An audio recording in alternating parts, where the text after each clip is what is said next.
नमस्कार मित्रांनो, मी शिव मोडकुते. लाडकी बहीण योजना अपडेट. लाडकी बहीण योजनेमधून बऱ्याच महिलांची नावे हटवण्यात आलेली आहेत. यामध्ये कोणकोणत्या महिला आहेत तर पहा या ठिकाणी. लाडकी बहीण योजनेतून हजारो नावे हटवली. मुख्यमंत्री माझी लाडकी बहीण योजना राबवताना अनेक अपात्र आणि बनावट लाभार्थी आढळल्याने सरकारने मोठी कारवाई सुरू केली आहे. यामध्ये पहा, सरकारी कर्मचाऱ्याचा सहभाग, बोगस कागदपत्र आणि जास्त उत्पन्न असलेल्या महिलांची नावे आता यादीतून हटवली गेली आहेत. तर पहा, बऱ्याच लाभार्थ्यांनी सरकारी कर्मचारी असून सुद्धा फॉर्म भरले होते. काही लाभार्थ्यांनी बोगस कागदपत्र देऊन फॉर्म भरले होते. काही लाभार्थ्यांनी जास्त उत्पन्न असले तरी फॉर्म भरले होते.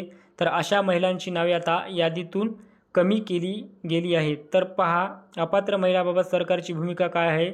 ज्या घरामध्ये 4 चाकी बंगला किंवा वार्षिक उत्पन्न रुपये 2.5 लाखापेक्षा अधिक आहे त्यांना लाभ मिळणार नाही. आतापर्यंत 2289 महिलांची नावे वगळण्यात आली आहे.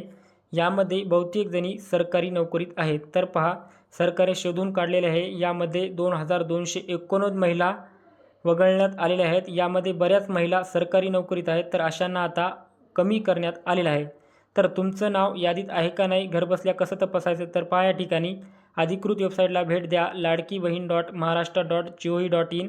आधार क्रमांक टाकायचा आहे. मोबाईल नंबर किंवा नाव वापरून शोधावर क्लिक करायचं. नो रेकॉर्ड फाउंड दिसल्यास तुमचं नाव वगळलेलं असू शकतं असं तुम्हाला समजून घ्यायचं. तर पुढे पहा, नाव चुकीचे वगळले असल्यास काय करावे. नारी शक्ती दूत ॲपद्वारे तपासणी. गुगल प्ले स्टोअरवरून ॲप डाउनलोड करायचं आहे. मोबाईल नंबरने लॉग इन व OTP पडताळणी करायची आहे. लाडकी बहीण योजना विभागात मंजूर यादी किंवा अर्ज स्थिती तपासायची आहे. तर तुम्हाला कळेल तुमचं नाव वगळलं आहे का नाही. तर ऑफलाईन पर्याय कसा आहे पहा, जवळच्या अंगणवाडी केंद्र किंवा सेतू सुविधा केंद्रात माहिती मिळवता येते. मंजूर यादी वेळोवेळी अपडेट केली जाते, म्हणून नियमितपणे तपासणी करा तुमचं नाव वगळलं आहे का नाही. तर अशा प्रकारे तुम्ही तुमची तपासणी करू शकता. धन्यवाद.